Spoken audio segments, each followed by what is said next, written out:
तो पुण्यात्माओं, अब पता चला कि जो साधनाएं वो लोग किया करते थे, वो ड्रामेबाज थे, उनको आध्यात्म ज्ञान नहीं था। अनाड़ी गुरु थे उनके, जो हठ योग करवाया करते थे।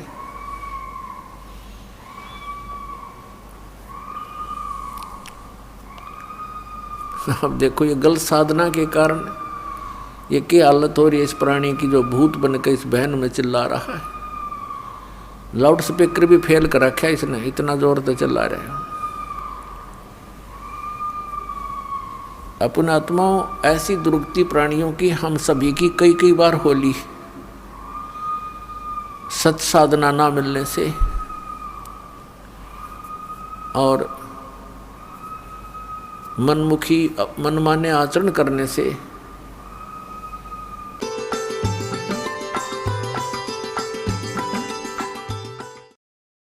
तो पुण्यात्माओं, अब पता चला कि जो साधनाएं वो लोग किया करते थे, वो ड्रामेबाज थे, उनको आध्यात्म ज्ञान नहीं था। अनाड़ी गुरु थे उनके, जो हठ योग करवाया करते थे।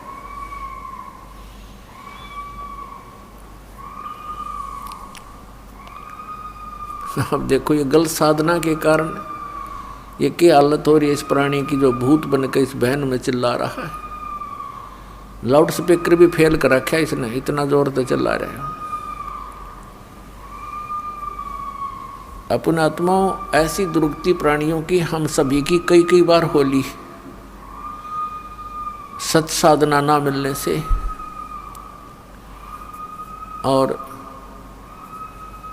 मनमुखी मनमाने आचरण करने से हम ऐसे ही असंख्यों बार अपने जीवन को बर्बाद करके चले गए। मानुष जन्म दुर्लभ है, ये मिले न बारंबार। तरवर से पत्ता टूट गिरे, वो बहोर न लगता डारे। परमात्मा कहा करते, गुण तीनों की भक्ति में ये भूल पड़ो संसार। कहे कबीर निज नाम बिना, कैसे उतरो पार। तीन देव की जो करते भक्ति, उनकी कदे ना होवे मुक्ति। हमारे परमपिता परमात्मा कबीर साहिब जी 600 वर्ष पहले ये आवाज लगाया करते थे कि तीन देव की जो करते भक्ति, उनकी कभू न होवे मुक्ति। गुण तीनों की भक्ति में ये भूल पड़ो संसार। कहे कबीर निज नाम बिना, कैसे उतरो पार। ये शब्द पुण्यात्माओं जो आज दास ढोल के डंके पे इंटरनेशनल चैनल पर बोल रहा है, आज से अगर 20 वर्ष पहले भी ये बोल दिए जाते तो ये खड़दू उतरवा देते नकली संत और पंथ और ये नकली मंडलेश्वर गुरु ब्राह्मण। आज शिक्षा का हमें एक विशेष लाभ ये हुआ है कि हम अपने सदग्रंथों को पहचान रहे हैं। 600 वर्ष पहले परमात्मा ने ये सत्य बोला था, जिसका इतना बड़ा बाउंडर बनवा दिया उन नकली गुरु और पीरों ने, ब्राह्मण और मंडलेश्वरों ने, कि कबीर झूठ बोलता है। ये क्या जाने सदग्रंथों के विषय में। और वो जो परमात्मा आज से 600 वर्ष पहले कहा करते थे, जो ज्ञान परमात्मा आज से 600 वर्ष पहले बताया करते थे, आज हमारे सभी सदग्रंथों में विद्यमान पाया। परमात्मा क्या कहा करते थे,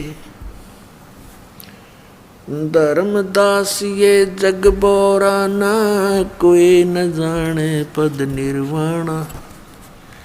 यही कारण मैं कथा पसारा, जग से कहिए एक राम नियारा है। परमात्मा कहते थे धर्मदास सुन अमर कहानी, अपनी महिमा हम आप बखानी। कि ये अमर कहानी सुन ले, हमने अपनी महिमा आप बतानी पड़ी। धर्मदास ये जग बोराना, कोई न जाने पद निर्वाणा। यही कारण मैं कथा पसारा, जग से कहिए राम नियारा। यही ज्ञान जग जीव सुनावो, सब जीवों का भरम नसावो। अब मैं तुमसे कहूँ चिताई, त्रिदेवन की उत्पत्ति बाई। कुछ संक्षेप कहूँ गहुराई, सब संशय तुम्हारे मिट जाई। भरम गए जग वेद पुराना, आदि राम का भेद न जाना। राम राम सब जगत बखाने, आदि राम कोई बिरला जाने। ज्ञानी सुने सो हृदय लगाई, मूर्ख सुने तो गम ना पाई। परमेश्वर कबीर साहिब जी कहा करते थे, आज से 600 वर्ष पहले परमात्मा ने ये ज्ञान अपनी प्यारी आत्मा धर्मदास साहिब जी को सुनाया था।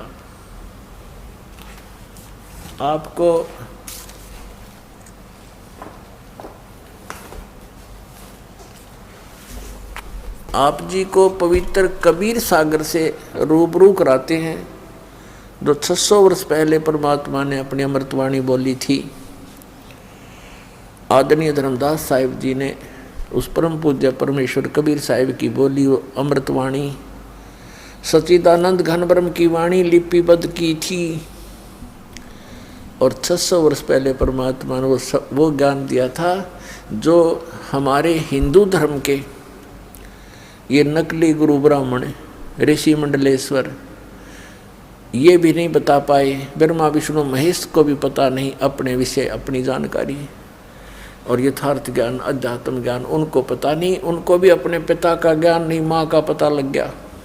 अब माँ उनको बतावे कि कौन है तो वो कहे मुझे पिता से मिलाओ, तो उसने कहना पड़ा वो निराकार है, वो दिखता नहीं भाई। तो यहाँ तो पुण्यात्माओं सब जगह धोखा ही धोखा है। और 600 वर्ष पहले परमात्मा ने अपनी अमृतवाणी में बताया था, जो दास साहब को भी सुना रहा था, पर अब इसमें दिखाऊंगा कबीर सागर में। देखिएगा, ये है पवित्र कबीर सागर, खेमरा श्री कृष्ण दास प्रकाशन बम्बई से ये छपा है।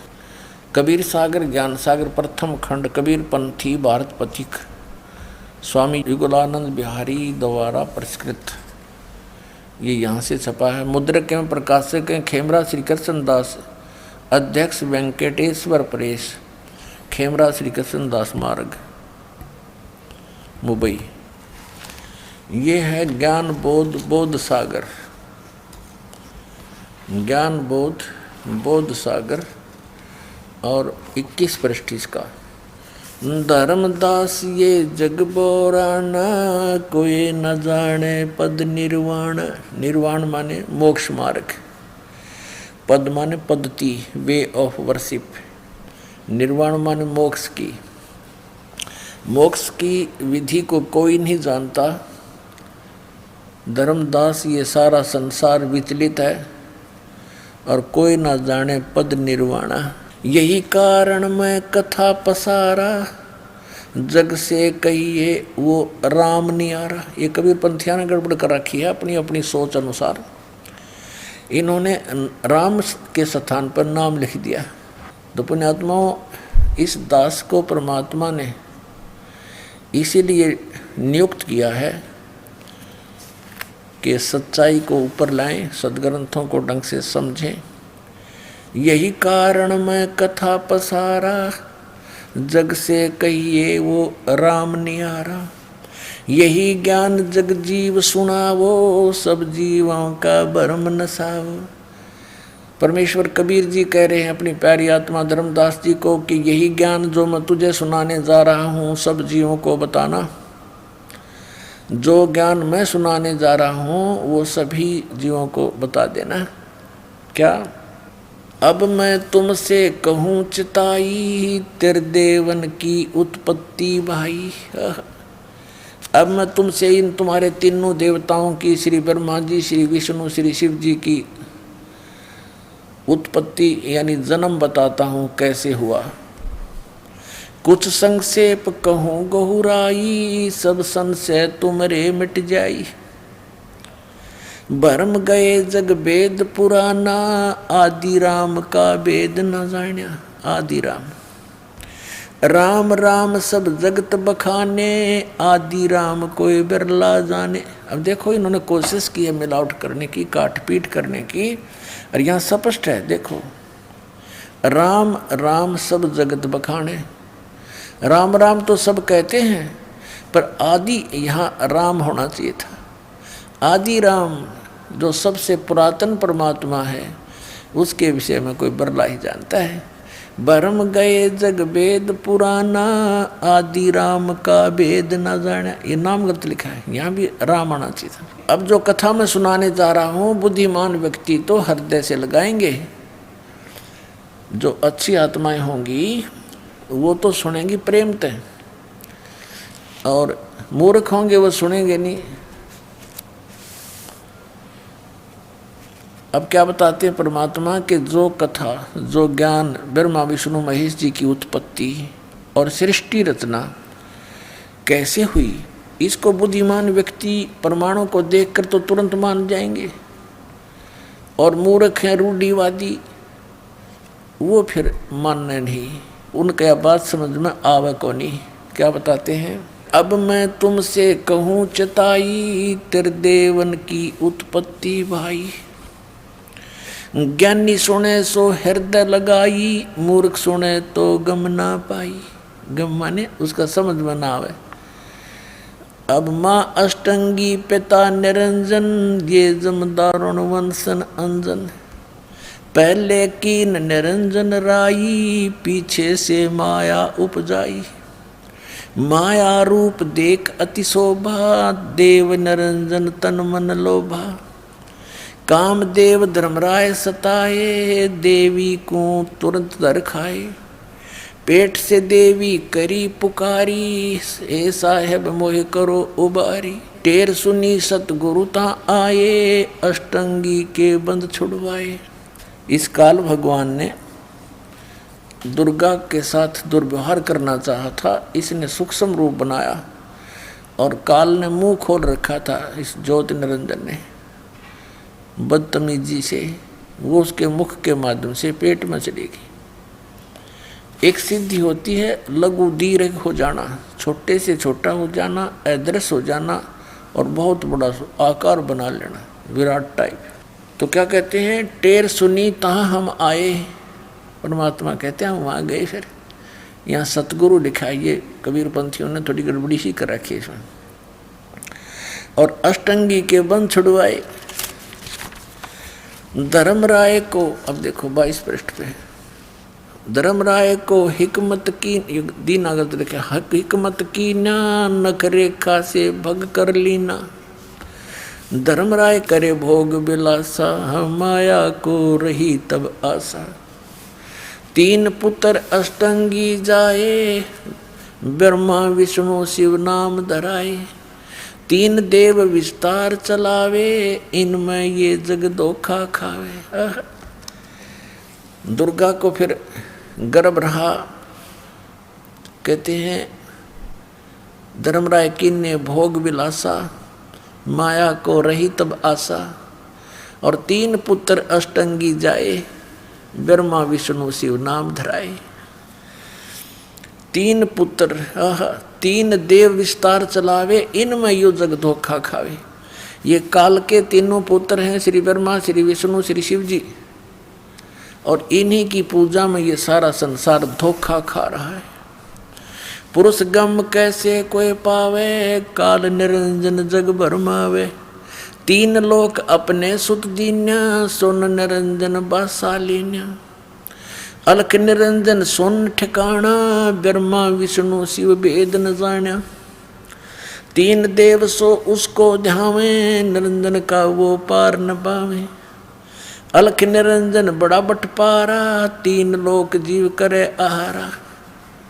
बटपारा माने बड़ा ठग है ये, तीन लोक के जीवों को खाता है। ब्रह्मा विष्णु महेश को भी पता नहीं वो कहाँ रहता है, और ब्रह्मा विष्णु महेश को भी खाता है। इनकी भी जन्म मृत्यु होती है। ब्रह्मा विष्णु शिव नहीं बचाए, सकल खाए पुन दूर उड़ाए। तिनके सुत हैं तीनों देवा, आंधर जीव करते हैं सेवा है। कबीर परमात्मा कहते हैं इस काल के और दुर्गा के ये तीन पुत्र हैं, ये तीनों देवता और ये अंधे ज्ञानहीन जीव इन्हीं की पूजा में लगे हुए हैं। अकाल पुरुष का हो नहीं चीन्या, काल पाए सभी गए लीना। इस काल की पूजा ब्रह्म ब्रह्म करके सब करने लगे। अकाल जो काल नहीं है उसकी पूजा उसको किसी ने नहीं खोजा।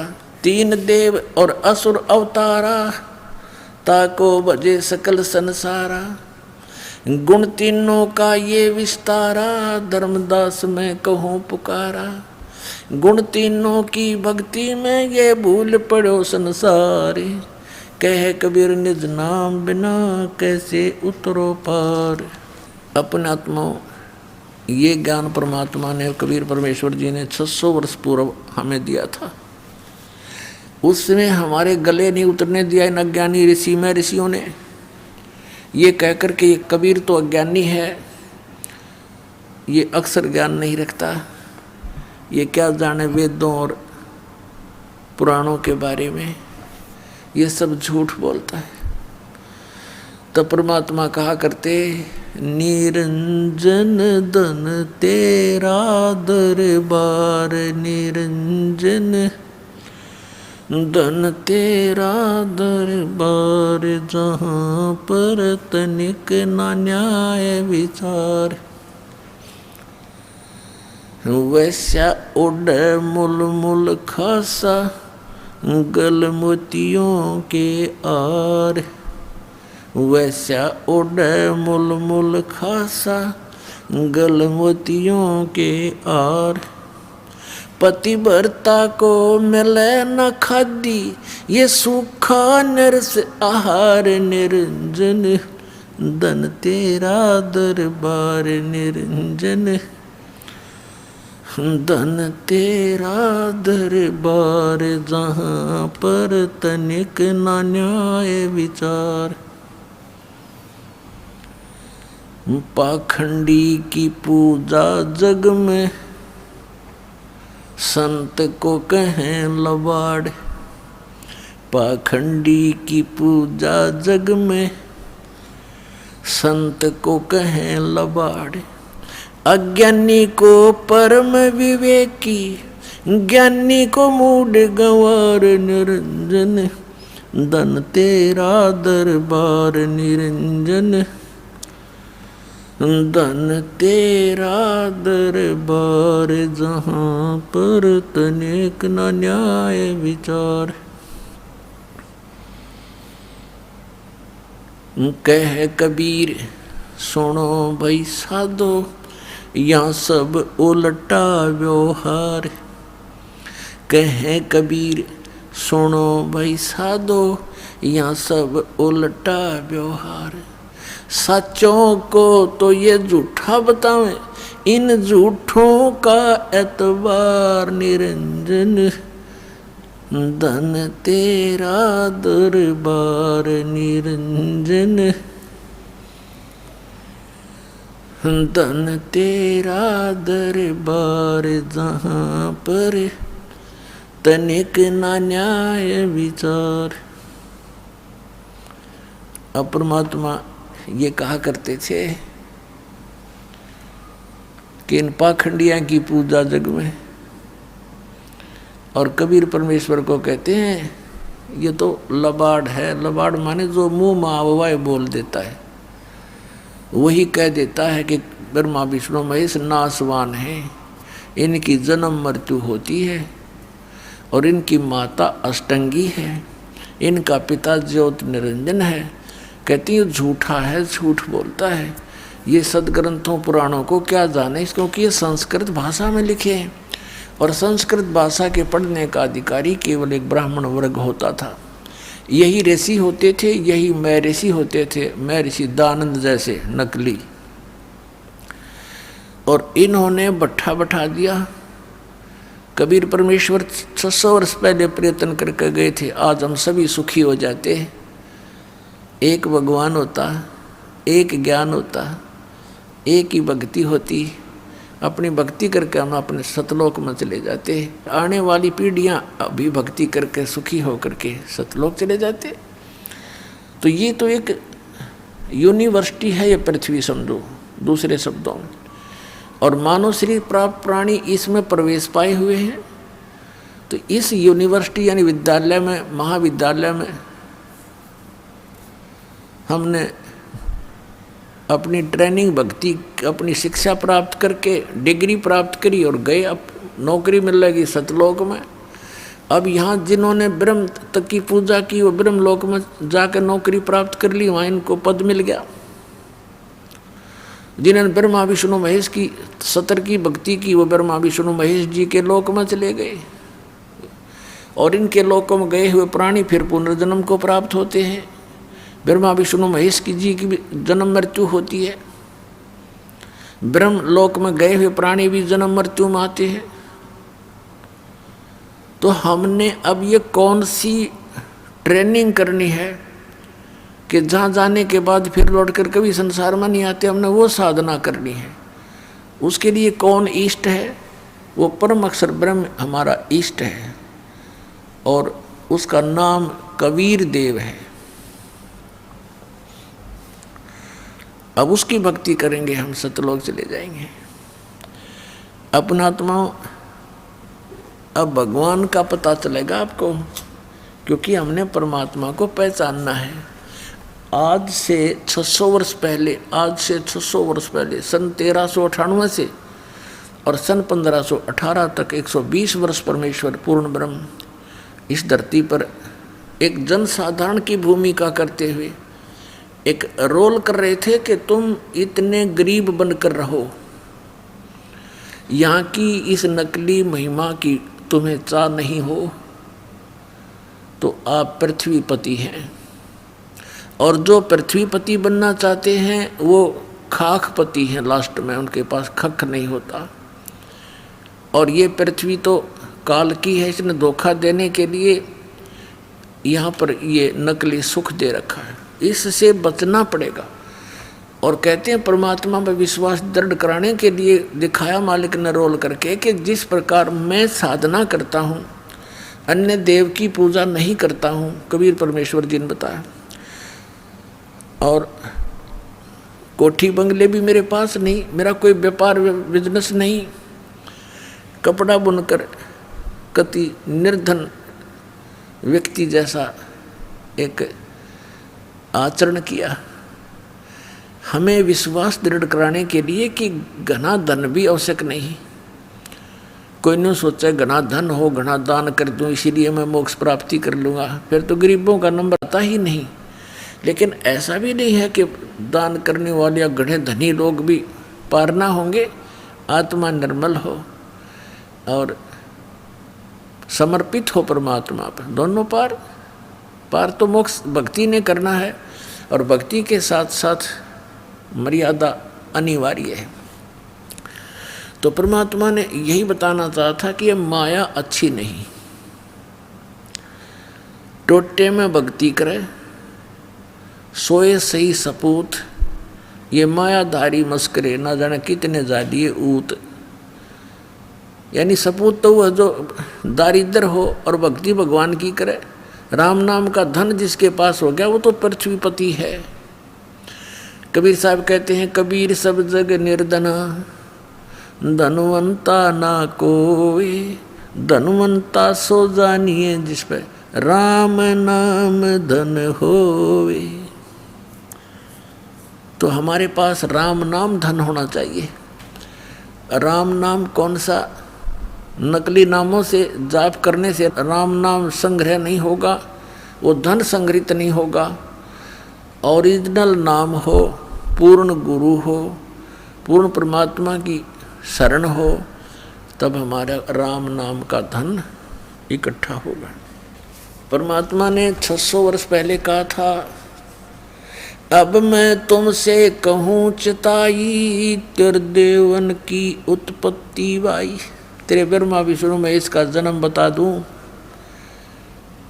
माँ अष्टंगी पिता निरंजन, ये जमदारो वर्षन अंजन। पहले कीन निरंजन राई, पीछे से माया उपजाई। माया रूप देख अति शोभा, देव निरंजन तन मन लोभा।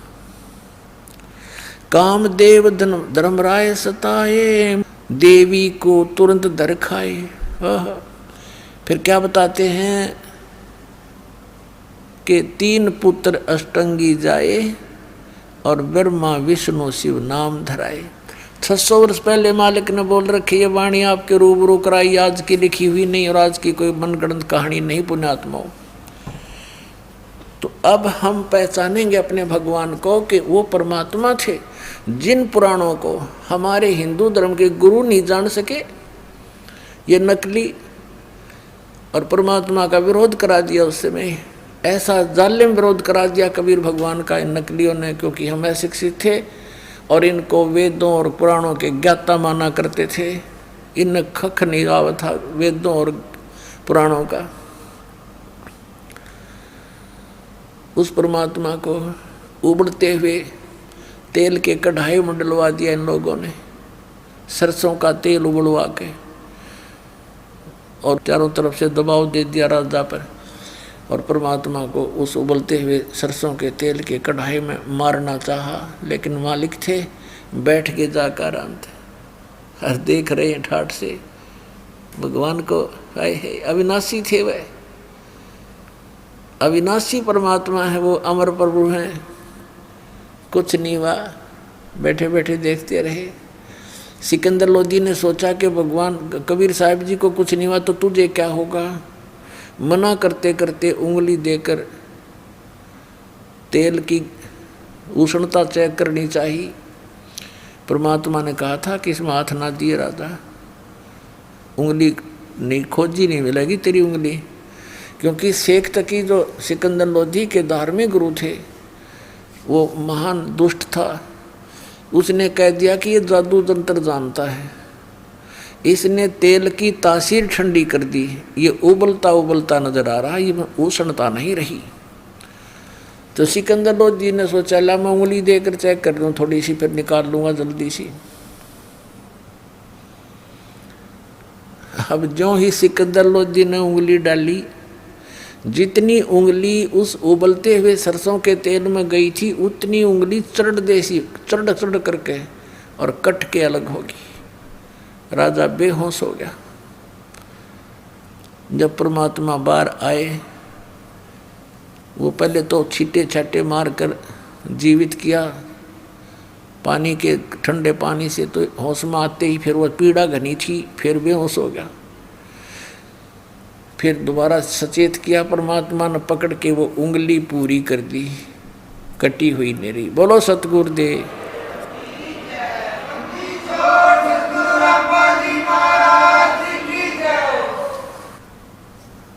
और फिर बहुत से यातनाएं परमात्मा को दी, और कारण क्या था कि वो सत्य कहा करते थे, और वही सत्य जो परमात्मा 600 वर्ष कहा करते थे आज इस दास की सेवा दे दी। वही सच्ची बात बताने की। दास के साथ भी इन्होंने कैसा कर तोड़वाया, नकलियों ने क्रोथा कांड करवा दिया झूठ बोल के। ऐसे निर्मल ज्ञान को बता के वहाँ तो बकवाद करते हैं। इस पृथ्वी पर ऐसा शुभ समागम नहीं है, और इसको ये बकवाद बतावे थे। पुण्यात्माओं, समर्थ हमारे साथ है। ऐसा कहर तोड़ा, इतनी झूठ बोली, इतनी बकवाद गढ़ दी। यदि मालिक साथ ना होते हमारा नामो निशान नहीं मिलता। समर्थ साथ है। उनका किया, उनका चलाया हुआ ये मार्ग है। इस मार्ग में, परमात्मा के मार्ग में जो अवरोध पैदा करता है वो अंधा गधा है। एक अंधा गधा था, रेल की पटड़ी पर खड़ा बेचारा, उधर से गाड़ी आ रही थी। अंधे गधे ने सोचा तुझे कोई छेड़छाड़ करने के लिए आ रहा है।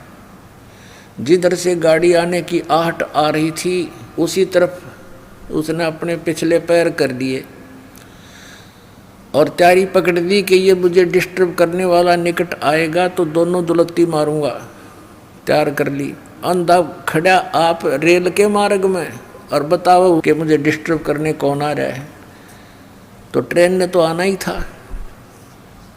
और अंधे गधे ने दोनों लात मारी, उठा के पटक दिया, दूर पड़ा जाके। तो इन अंधे गधे हैं जो इस मार्ग में अवरोध पैदा करेंगे, वो इंसान नहीं शैतान है। अंत में उनका उस गधे वाला ही हाल करेगा भगवान। तो पुण्यात्माओं, वही ज्ञान जो भगवान बताया करते थे, आज उन्हीं का दिया हुआ दास पे मेर करी दाता ने कि बेटा खोज ले इन सदग्रंथों के खजाने में, जो मैंने बोले वचन सारे सच्चे पाओगे। वेद कतेब झूठे ना भाई, झूठे हैं जो समझे नाही। आदरणीय धर्मदास साहिब जी को परमात्मा जिंदा महात्मा के रूप में मथुरा में मिले थे। वो वहाँ पूजा पाठ करने गया हुआ था तीर्थ यात्रा पे। बहुत सा ज्ञान दिया। फिर परमात्मा ने अपना गवाह बनाना था, सचखंड लेकर गए, सतलोक में लेकर गए, जैसे आदरणीय नानक साहिब जी को लेकर गए जिंदा महात्मा के रूप में।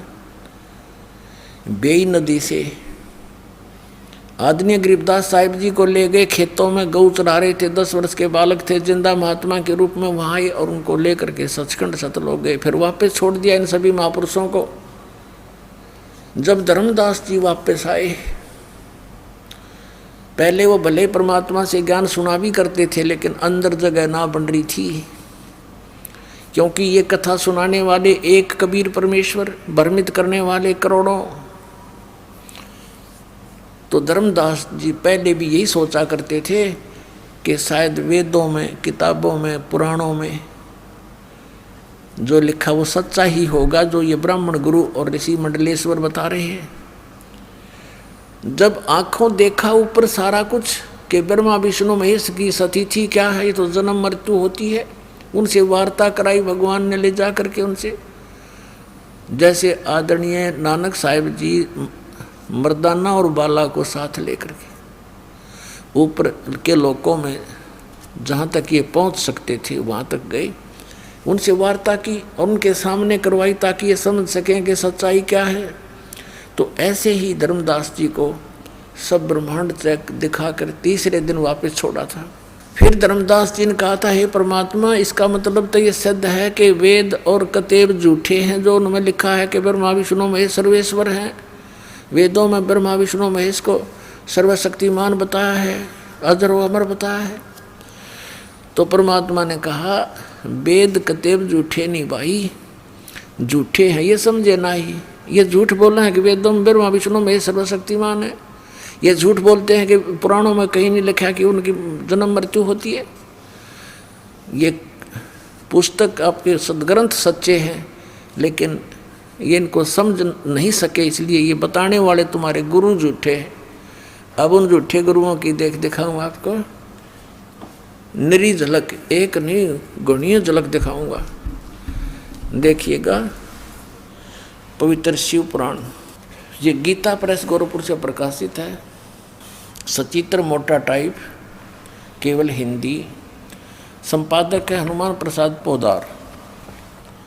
और ये प्रकाशित कहाँ से है? प्रकाशक एवं मुद्रक हैं गीता प्रेस गोरखपुर, गोविंद भवन कार्यालय कोलकाता का संस्थान। इसके आपको 98वें पृष्ठ पर ले चलते हैं। रुद्र संहिता 98वां पृष्ठ, संक्षिप्त शिव पुराण, यह है रुद्र संहिता। और हम यहाँ से नीचे से शुरू करेंगे, यहाँ से। ये 5वां अध्याय के अंत में यहाँ से लिंक हो जाएगा आगे का जो हम पढ़ना चाहते हैं। अपने पुत्र नारद की यह बात सुनकर लोक पिता मह ब्रह्मा वहाँ इस प्रकार बोले। नारद ने सृष्टि रचना के बारे में पूछा। ब्रह्मा जी को जैसा ज्ञान था वो ऐसे यहाँ सुनाया 6 अध्याय में रुद्र संहिता और पृष्ठ नंबर 99 पर। ब्रह्मा जी ने कहा, ब्रह्मन देव शिरोमणे, तुम सदा समस्त जगत के उपकार में लगे रहते हो। तुमने लोगों के हित की कामना से बहुत उत्तम बात पूछी है। जिस समय समस्त चराचर जगत नष्ट हो गया था, सर्वत्र अंधकार ही अंधकार था, उस समय तत् सद ब्रह्म, इस श्रुति में जो सत सुना जाता है एकमात्र वही शेष था। 100 पृष्ठ पे जिस परब्रह्म के विषय में ज्ञान और अज्ञान से पूर्ण उक्तियों द्वारा इस प्रकार विकल्प किए जाते हैं, उसने कुछ काल के बाद द्वितीय की इच्छा प्रकट की। उसके भीतर एक से अनेक होने का संकल्प उदित हुआ। तब उस निराकार परमात्मा ने अपनी लीला शक्ति से अपने लिए मूर्ति माने आकार की कल्पना की। फिर वो क्या बना देखिएगा, जो मूर्ति रहित परम ब्रह्म है उसकी मूर्ति भगवान सदाशिव हैं। ये सदाशिव कौन है? ये काल है, आगे पता लगेगा। ये ब्रह्म है, ब्रह्मा विष्णु महेश का पिता है। अर्वाचीन और प्राचीन विद्वान उन्हीं को ईश्वर कहते हैं। उस समय एकाकी रहकर स्वेच्छानुसार विहार करने वाले उन सदाशिव ने अपने विग्रह से स्वयं ही एक स्वरूप भूता शक्ति की सृष्टि की। विग्रह माने शरीर से। अब ये ब्रह्मा विचलित है। कबीर परमात्मा ने इनको ज्ञान देने की चेष्टा भी की थी, पर उनसे सुना हुए ज्ञान को दूसरी तरह घुमाकर बता रहा है कि सदाशिव ने अपने शरीर से एक स्त्री की उत्पत्ति की, जो उनके अपने श्रीअंग से कभी अलग होने वाली नहीं थी। उस पराशक्ति को प्रधान प्रकृति गुणवती माया जो काल के शरीर से निकली, उसके क्या नाम है? बुद्धि तत्व की जननी तथा विकार रहित बताया है। वह शक्ति अंबिका कही गई है। उसी को प्रकृति, दुर्गा को प्रकृति भी कहते हैं, ये याद रखना। सर्वेश्वरी त्रिदेव जननी ब्रह्मा विष्णु महेश की जन्म देने वाली तीनों की माता, नित्य और मूल कारण भी कहते हैं। सदाशिव द्वारा प्रकट की गई उस शक्ति के 8 भुजाएं हैं। हो गया स्पष्ट कि ये माँ अष्टंगी पिता निरंजन, ये जमदारुण वंशन अंजन। 3 पुत्र अष्टंगी जाए, ब्रह्मा विष्णु शिव नाम धराए। और आगे देखिए कंसेप्ट। नाना प्रकार के आभूषण उसके श्रीअंगों की शोभा बढ़ाते हैं। वह देवी नाना प्रकार की गतियों से संपन्न है और अनेक प्रकार के अस्त्र शस्त्र धारण करती है। हो गया स्पष्ट कि काल के शरीर से कौन निकली? या निकली, देखो या निकली, या अष्टंगी है और 8 अंगों में अस्त्र शस्त्र धारण करती है। ये देखिएगा, ये निकली अष्टंगी, 8 भुजाओं वाली, इसको अष्टंगी कहते हैं। अब हम शिवपुराण पढ़ रहे हैं, ये देखिएगा, उसको प्रकृति भी कहते हैं और उसकी 8 भुजाएं हैं। अष्टंगी है, वो तीनों देवताओं की माता है और वो अनेक प्रकार के अस्त्र शस्त्र धारण करती है। एकाकिनी होकर भी वह माया संयोग वसात अनेक हो जाती है। वे जो सदाशिव हैं उन्हें परम पुरुष ईश्वर शिव शंभु और महेश्वर कहते हैं। अब देखना, ये रुद्र संहिता का अब हम 6ठा अध्याय पढ़ रहे हैं 101 पृष्ठ पे। अब ये क्या कि वे अपने सारे अंगों पर भस्म रमाए रहते हैं। वो सदाशिव के हैं जिसको इस पृष्ठ पे यहाँ भगवान सदाशिव हैं। अर्वाचीन और प्राचीन विद्वान उसी इन्हीं को महेश्वर कहते हैं। ये कौन है? वे अपने सारे अंगों पर भस्म रमाए रहते हैं। उन काल रूपी ब्रह्म ने, इसको काल कहो चाहे ब्रह्म कहो, सरपुरुष कहो और गीता ज्ञानदाता यही है, श्री कृष्ण में प्रवेश करके बोल रहा है। उन काल रूपी ब्रह्म ने एक ही समय शक्ति के साथ है, यो नाथ नहीं, शक्ति के दुर्गा के साथ शिवलोक नामक अक्षेत्र का निर्माण किया था। उस उत्तम अक्षेत्र को काशी कहते हैं। वे प्रिया और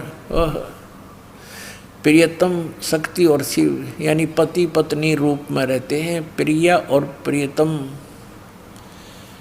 जो परमानंद स्वरूप है उस मनोरम क्षेत्र में नित्य निवास करते हैं। मुने शिव और शिवा ने, काशीपुरी परमानंद रूपिणी है। मुने शिव और शिवा ने यानी दुर्गा और काल ने, काल और दुर्गा ने प्रलय काल में भी कभी इस क्षेत्र को अपने सानिध्य से मुक्त नहीं किया। देवर से एक समय ब्रह्मा जी बता रहे अपने पुत्र नारद को, एक समय उस आनंद वन में रमण करते हुए शिवा और शिव के मन में ये इच्छा हुई, दुर्गा और काल के मन में, कि दूसरे पुरुष की सृष्टि करनी चाहिए, यानी कोई पुत्र उत्पन्न करना चाहिए, जिस पर सृष्टि संचालन का महान भार रखकर हम दोनों केवल काशी में रहकर इच्छा अनुसार वितरे और निर्वाण धारण करें। ऐसा निश्चय करके शक्ति सहित सर्वव्यापी परमेश्वर शिव ने, इस काल ने अपने वाम भाग के 10वें अंग पर अमृत मल दिया। फिर तो वहाँ से एक पुरुष प्रकट हुआ, यानी इन्होंने पति पत्नी व्यवहार किया काल और दुर्गा ने, और वहाँ से एक पुत्र की उत्पत्ति हुई। देखिएगा 102 पृष्ठ पे, 102 पृष्ठ पे शिव ने कहा, वो बालक उत्पन्न हुआ, उसके कहा कि वत्स, काल ने कहा बेटा व्यापक होने के कारण तुम्हारा विष्णु नाम विख्यात हुआ। अब ये 6वां अध्याय समाप्त हुआ। अब ये 7वां प्रारंभ हुआ रुद्र संहिता का, और 103 पृष्ठ पे ब्रह्मा जी अपने विषय में बताते हैं। ये तो विष्णु की उत्पत्ति बता दी ब्रह्मा जी ने, अपने विषय में बताते हैं कि ब्रह्मा जी कहते हैं देव से तत्पश्चात कल्याणकारी परमेश्वर सांब सदाशिव ने, इस काल ने दुर्गा के साथ वही व्यवहार किया, पूर्ववत प्रयत्न करके मुझे अपने दाहिने अंग से उत्पन्न किया। सीधी सी बात है। आगे तो ये नहीं इतना कुछ लिख रखा है, आदमी में मेंटल हो जाए पढ़ता पढ़ता। हमने अपने काम की वस्तु लेनी है। अपने आत्माओं, यहाँ इस पवित्र पुराण ने ये तो सिद्ध कर दिया कि ब्रह्मा और विष्णु की उत्पत्ति दुर्गा और सदा शिव यानी काल रूपी भगवान से हुई। ये इनके पुत्र हैं।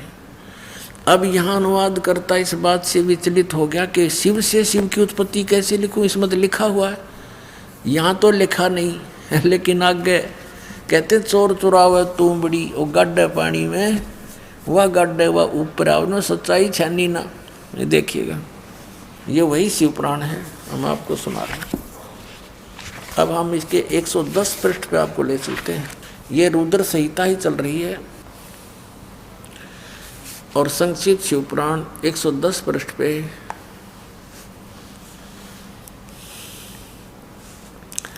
यह लिखा कि इस प्रकार ब्रह्मा विष्णु और रुद्र इन 3 देवताओं में गुण हैं, परंतु शिव ये काल ये इनसे न्यारा कहा गया, गुणातीत माने गए हैं, इनसे भिन्न है।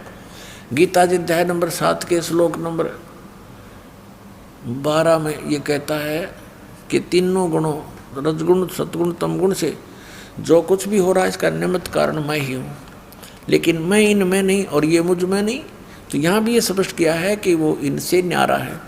अब यहाँ भी कंसेप्ट क्लियर नहीं हो पाया कि भी रुद्र भी कह दिया।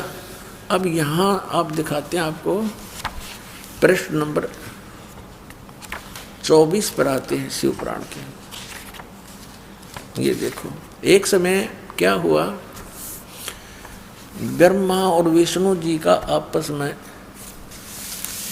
इस बात पर युद्ध हो गया कि ब्रह्मा जी कहता है विष्णु जी को कि मैं तेरा बाप हूँ, तेरी उत्पत्ति मुझसे हुई है क्योंकि मैं सबकी सृष्टि करता हूँ। विष्णु जी कहने लगे नहीं, मैं तेरा पिता हूँ, तू मेरी नाभि कमल से उत्पन्न हुआ है। ये कारण क्या होता है कि जिन महापुरुषों ऋषियों ने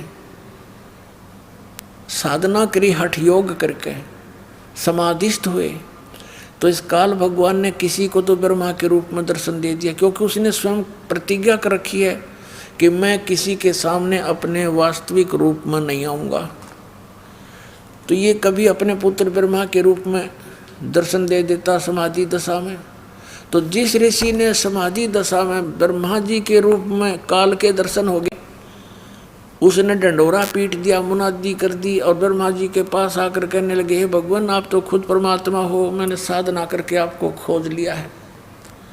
हर ब्रह्मा जी को पता भी कोई नहीं क्या कह रहे हैं, लेकिन एक ने, दो ने, 10 ने ऐसे कहा तो ब्रह्मा जी फूल गए, चौकस हो गए, सचमुच मैं ही भगवान हूँ फिर तो।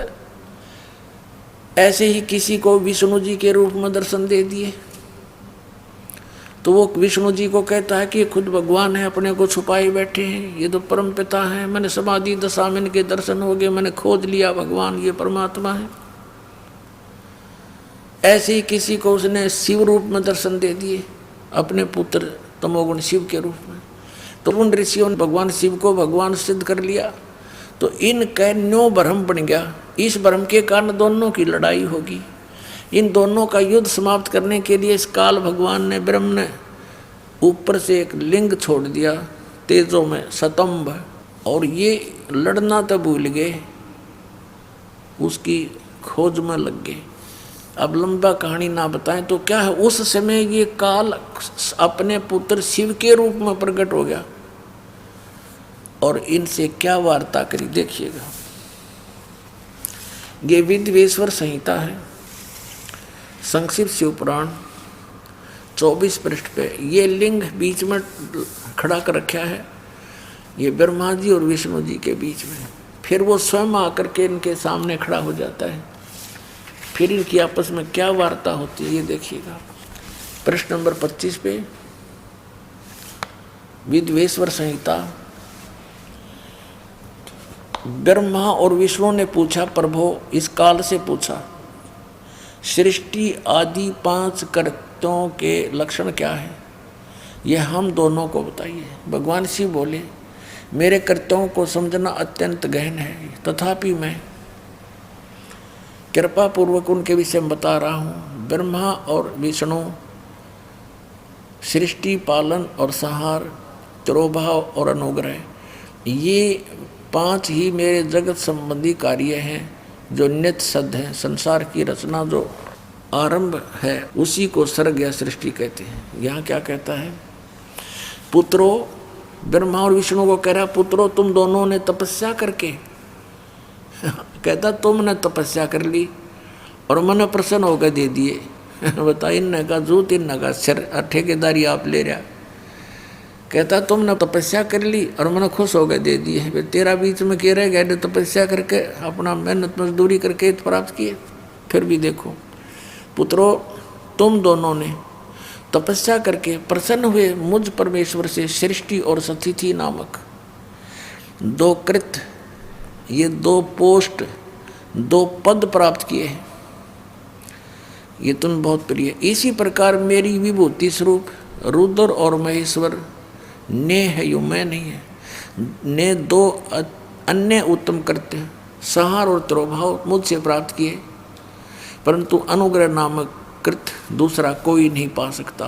अब देखो, अब क्या हो गए, 2 तो ये हो गए ब्रह्मा और विष्णु, इसने सृष्टि और सतिथि नाम के 2 जॉब मिल गई, और रुद्र और महेश्वर ये 4 हो गए, और 5वां यू बोलनिया।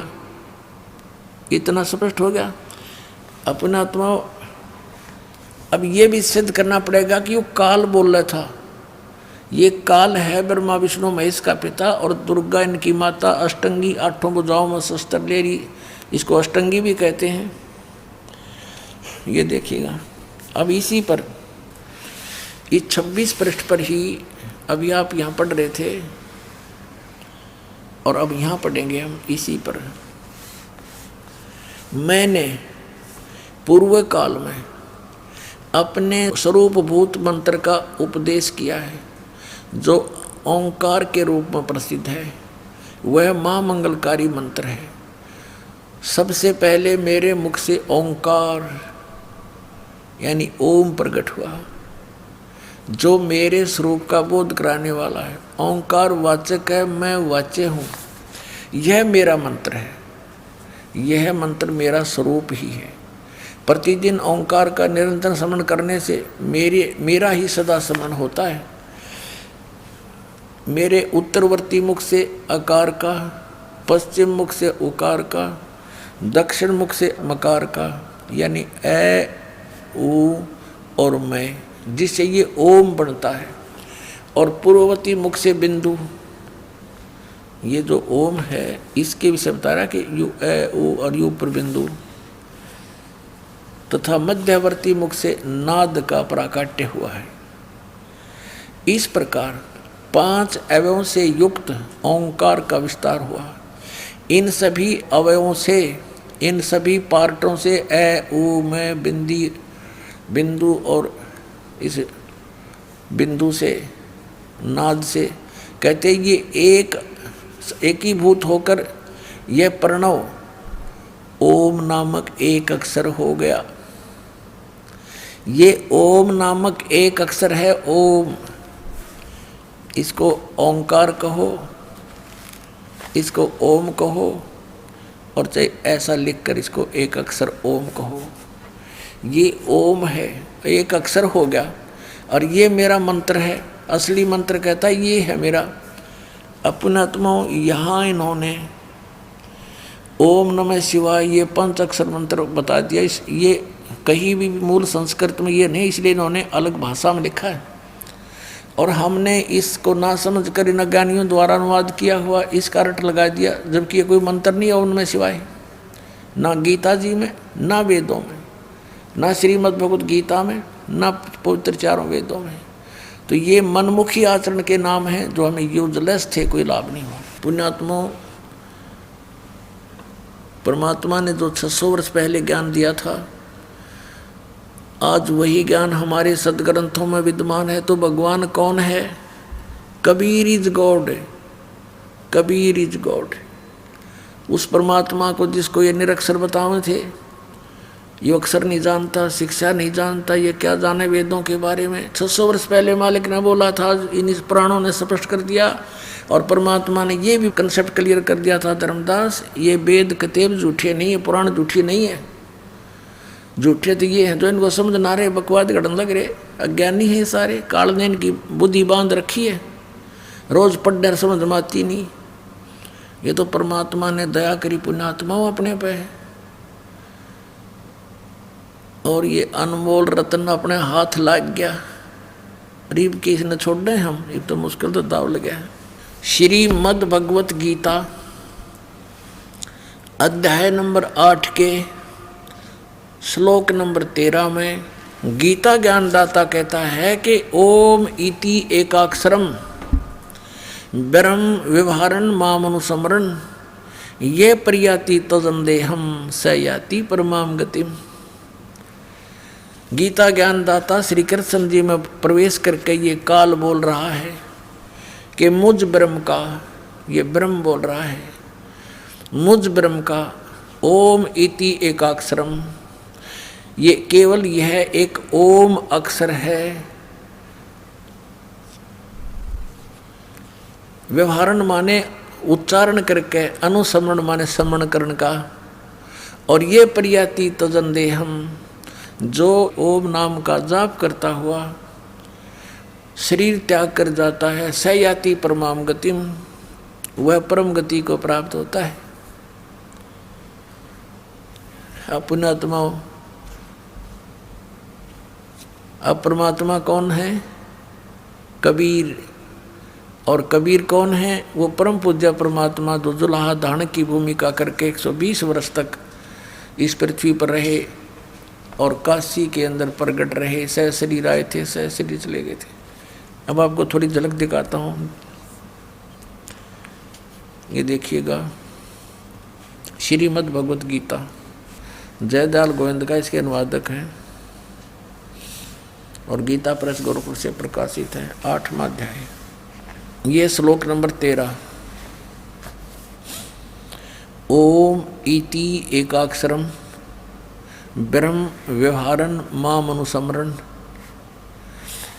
ये पर्याति तजंदेहम स याति परमाम गतिम माम ब्रह्म मुझ ब्रह्म का ओम इति एकाक्षरम ओम यह एक अक्षर है माम ब्रह्म का व्यवहारन यानी उच्चारण करके अनुसमन समन करता हुआ ये प्रियाति तजंदेहम जो शरीर त्याग कर जाता हुआ इसका सेवन करता हुआ और जाता है सयाति परमाम गतिम वो परम गति को प्राप्त होता। कौन सी परम गति से? ओम नाम के जाप से जो लाभ होना है वो क्या है? ब्रह्म गति, वो ब्रह्मलोक प्राप्ति है।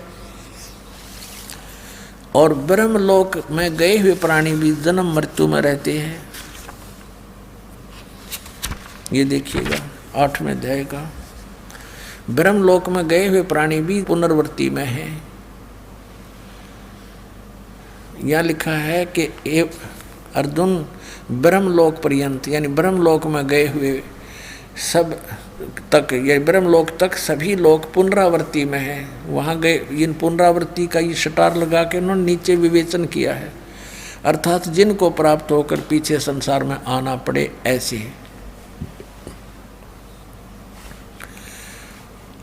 हे अर्जुन ब्रह्मलोक पर्यंत सब लोग पुनरावृत्ति में है, परंतु कौनते मुझको प्राप्त होकर पुनर्जन्म नहीं होता। ये अनुवाद गलत कर दिया इन्होंने क्योंकि उनकी बुद्धि कमजोर थी। इसका अर्थ है कि अर्जुन ब्रह्मलोक तक सभी लोग पुनरावृत्ति में है, वहाँ गए प्राणी भी वापस आते हैं, जन्म मृत्यु में आते हैं। और न विद्यते, विद्य माने जानना भी होता है। इस अक्षर का एक ही अर्थ नहीं होता। विद्य धातु है विद्या, जानना। जो ये नहीं जानते तो मुझे माम उपेत तू, मुझे प्राप्त होकर भी हे अर्जुन कुंती पुत्र उनका पुनर्जन्म होता है। यदि हम इसका ये इन वाला अर्थ करें तो फिर देखिएगा पुण्यात्मा अध्याय नंबर 4 के और श्लोक नंबर 5 और 9 में, गीता अध्याय नंबर 2 के श्लोक नंबर 12 में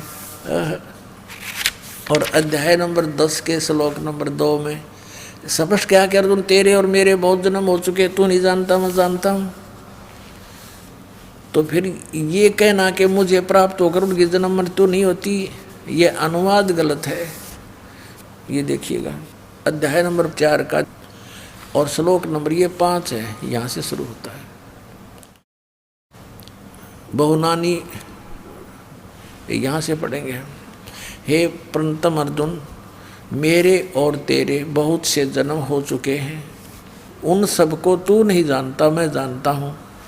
सीधा हो गया कि मेरे और तेरे बहुत से जन्म हो चुके हैं, इसका मतलब ये नासवान है। फिर 9 में यही 8वें अध्याय का 9वां श्लोक यहाँ पर है। अर्जुन मेरे जन्म और कर्म दिव्य अर्थात निर्मल और अलौकिक है, दिव्य हैं अलौकिक है। इस प्रकार जो मनुष्य तत्व से जानता है, जानने वाला शरीर को त्याग कर फिर जन्म को नहीं प्राप्त होता, किंतु मुझे ही प्राप्त होता है। अब यहाँ भी इन्होंने अपने हिसाब से बताया कि उनका पुनर्जन्म होता है। अब यहाँ स्पष्ट कह रहा है कि मेरे और तेरे बहुत जन्म हो चुके हैं, तो नहीं जानता। मेरे जन्म और कर्म दिव्य हैं। और दूसरे अध्याय के 12वें श्लोक में ये देखिएगा अध्याय नंबर 2 का और श्लोक नंबर 12, न तो ऐसा ही है कि मैं किसी काल में नहीं था अथवा तू नहीं था अथवा ये राजा लोग नहीं थे जो सेना सामने खड़ी है, और न ही ऐसा ही है कि इससे आगे हम सब नहीं रहेंगे। कहने का भाव यह है कि तू ये ना सोचे कि अर्जुन तू और मैं अभी वर्तमान में ही जन्मे हैं, हम और ये सामने सैनिक ये राजा लोग पहले भी थे और आगे भी जन्म होगा। इसे सिद्ध हो गया कि गीता ज्ञानदाता की जन्म मृत्यु होती है, स्वयं स्वीकारा है। और ये दूसरे अध्याय के 17वें श्लोक में कह रहा है कि अविनाशी तो उसको जान